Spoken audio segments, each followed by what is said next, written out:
Vamos lá, pessoal, a pedidos, vamos para a segunda parte da história do combate. Estou usando a camisa nova do logo desenhado pelo Marcelo Tomás, especialista em branding, criador do sistema Aikikali, que junta Kali com Aikido, e é meu amigo pessoal, tá? Então vamos lá, a gente parou na Rede Globo de televisão. Lá fui chamado pelo Roberto Marconi, tá? Eu chamo ele de mestre, porque de fato ele é um grande mestre. Ele é formado em economia, mas estudou tudo sobre segurança e montou a equipe chamada Reação. Olha, existe vigilante de porta, um monte de vigilantes, mas na prática a gente sabe que eles não são treinados, né? Fazem um cursinho, né, que é trefe, barato. A maioria dos cursos não tem coragem de reprovar ninguém.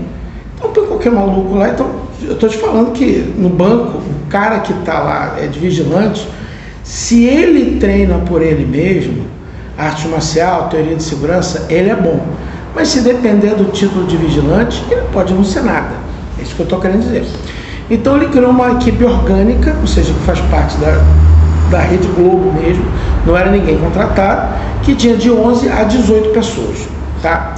Então com esses caras excepcionais, Iecker, o Enio, o Ismael, o Manquim, o Odilo, um monte de gente, e fui aprendendo com eles também. O Odilo era um cara menor do que eu, todos os outros maiores, mas eles tinham atitude, eles resolviam as coisas muito na brabeza, alguns na base do jiu-jitsu, a maioria na brabeza, cara com mão grande, tal, cara bruto. E o Marconi sugeria, né, porque ele falava, mas nem todo mundo seguia isso, dar uma volta na lagoa antes do treino, do combate, tudo. Então alguns mantinham bem a forma e nem todos os outros mantinham, mas é um pessoal muito unido, gente boa. Quando tinha briga interna, eles resolviam como homem mesmo, normal, e eles passaram por N situações usando o combate. Então tem situações assim, que vocês têm que entender. Por exemplo, imagina, a Rede Globo é uma organização enorme, tá? Milhares de pessoas trabalhando lá, prédios no Jardim Botânico, no Alto da Boa Vista, o Projac, que, se eu não me engano, é o maior estúdio de gravação que tem no mundo, se não é o maior, um dos maiores, ou pelo menos o maior da América Latina. Então, óbvio que tem muita confusão, né? Você tem muita gente, você tem muita confusão. Muitas pessoas com ego, assim, gente querendo pular muro, querendo entrar, invadir, então tem tudo quanto é tipo de problema, os quais os vigilantes não conseguiam sempre resolver. Então tinha equipe de reação. Então teve uma situação aí que o neto, um dirigente de futebol, entrou lá, drogado, deu tiro para cima. Aí o Wellington, não é o Wellington Frois, meu aluno preta, não. O Wellington que a gente chamava, o Ismael chamava de Geminha, que era o mais novo. Usou o combate lá e pá, tirou a arma do cara, jogou ele no chão. Teve situação com jacaré, imagina isso. Porque o Ibama só ia resolver no dia seguinte, não podia esperar, então foi no braço. Várias situações de tentativa de invasão, tentativa de matar, na época Marlúcio, numa situação, se não me engano, foi no Joá, no Alto da Boa Vista, tudo usando combate. Algumas coisas antes do combate, na brabeira, e outras já com técnica depois, tá? Eu aprendi muito com esses caras, tá? Eu aprendi muito, porque eles tinham muita atitude, eles iam resolver, mesmo sem saber a solução, ele ia e fazia. Depois de um tempo já entrou uma segunda geração, caras que eram um pouco mais acadêmicos de combate, o Eduardo Machado, o Walter, Gilvan Cisnandi. Aliás, o Gilvan Cisnandi eu mesmo selecionei para a equipe, fui um dos selecionadores,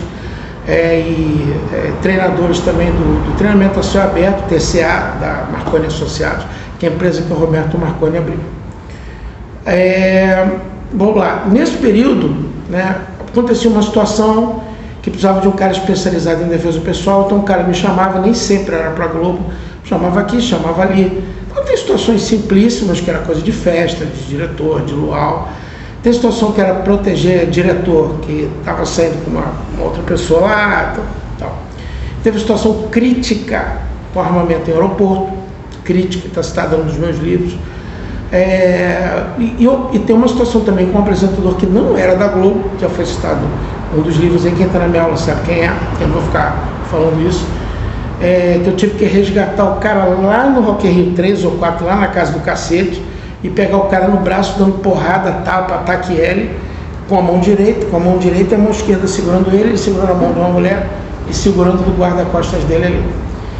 Então o que acontece? Então essa foi a minha história na Globo, só que tem algumas coisas a mais. Por exemplo, Eu queria fazer muitos cursos, né? Aí, Tony, só um segundinho, deixa eu apresentar o Tony aqui, ó.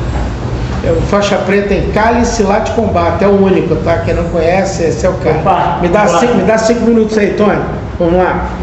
Então, por exemplo, eu tinha muitos cursos que eu queria fazer, mas eu não podia fazer, porque eu não tinha dinheiro. A gente vai chegar nessa parte agora.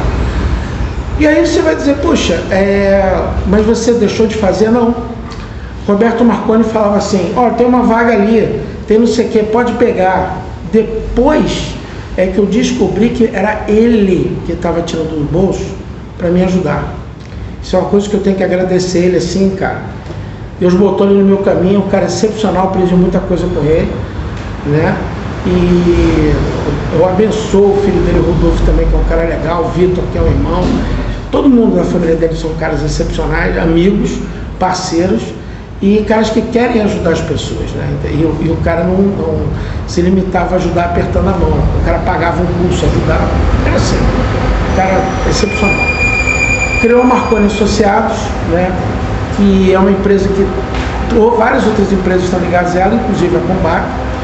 Então, quando ele dá um curso, às vezes a Combate é contratada. Então, foi uma vez para a TAM, né, de avião, para treinar o pessoal de avião, criar um manual, coisas assim.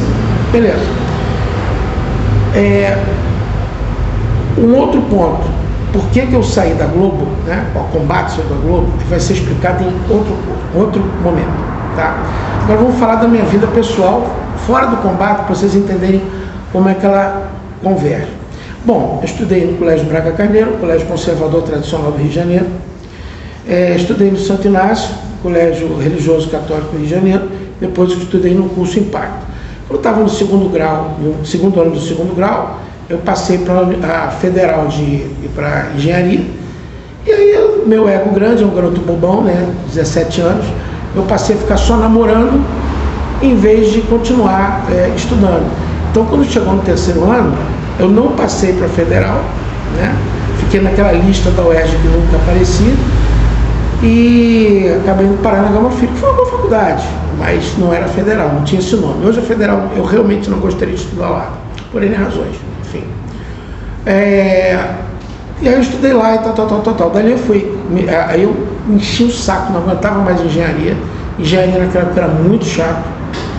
Aí acabou os primeiros 2 anos, o básico, eu concluí mesmo no tempo, apesar de ter feito curso de verão. E fui para informática depois, eu fui fazer ciência da computação, que era uma coisa nova, não era uma profissão reconhecida, começou como tecnólogo, e depois a gente fez um ano e meio de administração para virar ciência de proteção. Bom, fiz 4 estágios, White Martins, Rio Luz, Portobras, e SC Sistemas. Tá? Depois eu comecei a trabalhar efetivamente, namorando, casei. Ponto. Acontece o seguinte, que eu não gostava de escritório.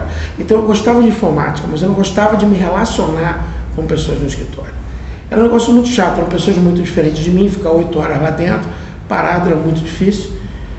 E aí eu comecei a entrar em pânico, né? Eu estava casado, minha esposa não trabalhava, minha filha estava para nascer, né? E a empresa estava para quebrar. Mas eu aprendi muita coisa com o meu chefe, que foi o Newton Blanc Reutemann, e o outro chefe que era o Luiz Otávio. Eram 3 chefes. O outro era o Nelson Bugalo, gente fina, mas não tinha amizade por mim. O Newton Blanc me ensinou muito sobre a vida mesmo, através do judaísmo, um monte de coisa. E o Luiz, inclusive de negócios, e o Luiz Otávio de você ser safo. Pois é, só que eu estava em pânico, a empresa estava quebrando, eu sabia, eles iam demitindo 1 a 1, eu era um dos últimos. Aliás, eu fui o último, fora o cara da limpeza. E eu pensei assim, cara, minha esposa está para ter um filho, como é que eu vou fazer? E eu já estava em pânico, porque eu estava puto com a minha vida, porque meu pai era um sucesso na carreira dele, e eu não conseguia nem ver luz no fim do túnel, né? E aí inclusive eu fui bem em qualquer estágio, mas não era um cara exímio, e eu estava de saco cheio de informática por uma outra coisa. Naquele período que a gente estava, você acha que você ia para casa às 6, 7 horas da noite? Não. Porque não, você vai ter que fazer um curso de Clipper, você vai ter um curso de Xenix, um curso de Mumps, um curso de Fox Pro, tudo ia mudando cada período. Então você não sabia o que acontecia com a informática, você não voltava para casa. Eu dava aula de Kung Fu Húngaro às 6 da manhã particular, e tinha o meu grupo, que era o Voluto ali. Então eu estava entrando em pânico, né? Eu falei, cara, eu preciso crescer, fazer essas coisas funcionarem e tal. Aí o que aconteceu, cara? Um dia eu não consegui sair do escritório. Não sei se é isso, mas hoje em dia o pessoal tem outros nomes, né? Depressão, síndrome do pânico, essas coisas. Eu não consegui sair. Ponto. Entrei em pânico. Falei assim, cara, eu tenho que dar um jeito nisso. Meu pai me ligou pro escritório, porque ele tinha ligado lá para minha casa. Meu pai e eu, a gente tinha muita unha e carne, né? A vida inteira, ele me ligava todo dia se eu não ligasse.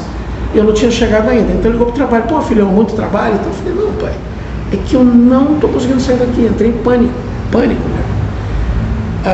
Estava emocionalmente comprometido com o problema. Aí eu perguntei uma hora que meu pai foi conversando, a gente foi aliviando. Eu falei, pai, por que você não seguiu o caminho do meu avô, ser jornalista, né? Ele cresceu tanto lá no Pará, você veio para o Rio. Meu pai falou assim, você está ficando maluco? Você acha que eu vou querer me comparar ao seu avô, que era um gênio? Eu também tinha essa mesma sensação em relação ao meu pai. Então eu falei assim, cara, realmente tem um problema, porque a área de informática, invariavelmente, ia junto da parte de economia. Meu pai formado em economia, administração e engenharia. E ele trabalhava na área de economia. Então, quer dizer, fatalmente ia bater uma coisa com a outra, por isso que ele sabia o que eu estava fazendo. Meu nome é Júlio, meu nome é igual dele, e ele sabia sempre o que eu estava fazendo, aonde, entendeu? E soube uma vez até da mulher que eu saí uma vez no trabalho, sério, através de um colega dele lá, um amigo dele, na verdade, né? Que foi o Gundam. Enfim, aí qual foi o ponto? Pensei em casa, fui ponderando. O meu avô, que eu considero meu avô de verdade, mas foi padrasto do meu pai, ele me falou assim, meu filho, faz uma coisa que ninguém consegue fazer. Faça uma coisa que você seja o melhor. Então, eu comecei eu tinha todo aquele meu projeto, que era a melhor coisa possível, porque eu estudava crime, conseguia coletivo de ocorrência, não tinha que ir na internet, não. Conhecia um policial, cara, você tem alguma coisa para me falar, uma história? Era assim, na base de anotações, né? E aí essa coisa foi de um lado e a Globo do outro. E até aí o combate não tinha nome, tá? Porque o combate começou na Globo, ele não tinha nome, chamava Voluto.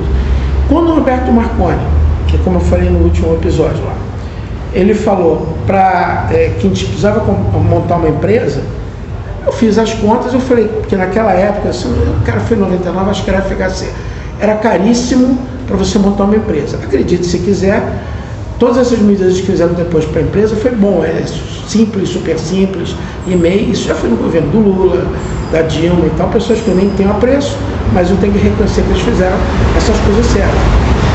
E aí o que acontece? Eu paguei muito caro naquela época, imposto era muito caro, por exemplo, hoje eu pago 6% de imposto e eu pagava 18% de imposto na empresa, tá? Então, o que acontece? Eu era caro porque você precisava de contador, advogado, ia na junta comercial, o processo levou quase, nem sei quanto tempo para ficar tudo pronto, papelado, só que a gente deu entrada no dia 19 de janeiro, que é hoje, né? E o negócio ficou pronto quase um ano depois. Então a empresa passou a existir, tecnicamente, 19 de janeiro de 1999. O que veio antes, que são 11 anos antes, foi como foi desenvolvido o core, né? A ideia geral do combate, que era uma coisa feita para funcionar, entendeu? E a minha experiência na Globo, não só vendo os caras, mas agindo também na área da defesa do pessoal, sendo ponta na segurança, tendo que dar porrada em fulano ou ciclano, amarrando, jogando no chão, e principalmente aprendendo a ter atitude, né? Aí veio o combate, só que eu não tinha dinheiro, e eu não pediria um centavo sequer ao meu pai, eu tinha que me provar. Mas eu tinha um dos grandes alunos, grandes amigos que eu tinha, era o Bruno Leonardo Povo Andipa, que hoje mora na Flórida. Ele me emprestou dinheiro, paguei ele em aulas particulares. Um outro amigo que é o Jerônimo Fernando de Oliveira de Niterói, ele pegou a fanha dos uniformes, que teve muito problema no início, ele entregava nos alunos e tal. Então, ninguém chega a lugar nenhum sozinho, mas eu só cheguei porque eu tenho bons amigos e um puta do orientador que era meu pai, mestre Marconi, meu avô Jorge, pessoas assim excepcionais. Gostaram desse capítulo 2? Querem o capítulo 3? Que a gente ainda está no início do combate, tá? Ainda faltou alguns elementos antes do combate ganhar nome. Um dos elementos, que eu prefiro não falar o nome, foi o seguinte, eu vou até falar agora para economizar. Quando a Globo já estava criando um cara, eu falei, puxa, tem muito tempo que eu não saio na porrada com o cara. Aí, aquele acaso, que pode não ser um acaso, né? Veio o Hans e o Andreas Geller, que eles vieram da Alemanha e vieram dar um curso de esgrima da linha do Latosa. Não era minha linha de Kali, mas é interessante. Aí eu fiz um evento, que foi em Vila Isabel, né? Estavam aqui no Brasil, eu já aproveitei, não precisei pagar passagem nem nada, depois acho que eles foram para Alagoas. Mas eles moram no Brasil agora, pelo menos um dos dois mora no Brasil, mas acho que mora no Pará, não tenho certeza não, que a gente perdeu o contato. Aí eu chamei, combinei o que ia fazer, né? E o cara maior, que era inclusive fisiculturista, o Andreas, ficou lá atrás comigo na porrada, e o Hans passando matéria para os meus alunos aqui, entendeu? Porrada comendo, sem proteção, sem porra nenhuma. Eu precisava disso, entendeu? Eu precisava disso. E aí naquele local, né, naqueles alunos, veio também um rapaz de São Paulo, não vou falar o nome, mas foi um dos grandes caras assim que ajudou o combate no início. Tanto que teve algumas rusguinhas no início, ele acabou abrindo o negócio dele em São Paulo. Não sei se deu certo, ele não é uma pessoa ruim, mas a gente se separou de uma forma ou de outra. Ele aparece no meu livro, no meu primeiro livro, tal, como aluno, tem elogios dele ao combate, mas ele tem uma parte importante porque ele foi um dos caras que me empurrou para falar assim, cara, você sabe muito, esse troço é muito bom, pá. E o nome Combate como surgiu, a gente vai ver na parte 3. Gostou? Curte, compartilha. Hoje é o dia da promoção, tá? Dos cursos de combate, o curso de Nunchaku, do professor Leon, que é campeão mundial, de cenários reais, os cursos de 2 bastões e um bastão do Kali completinhos, tudo da escola, está lá na universidade.combate.org. É agora que você tem que aproveitar. Depois não chora, eu perdi o desconto. É hoje, hein? Obrigado, pessoal. Pax.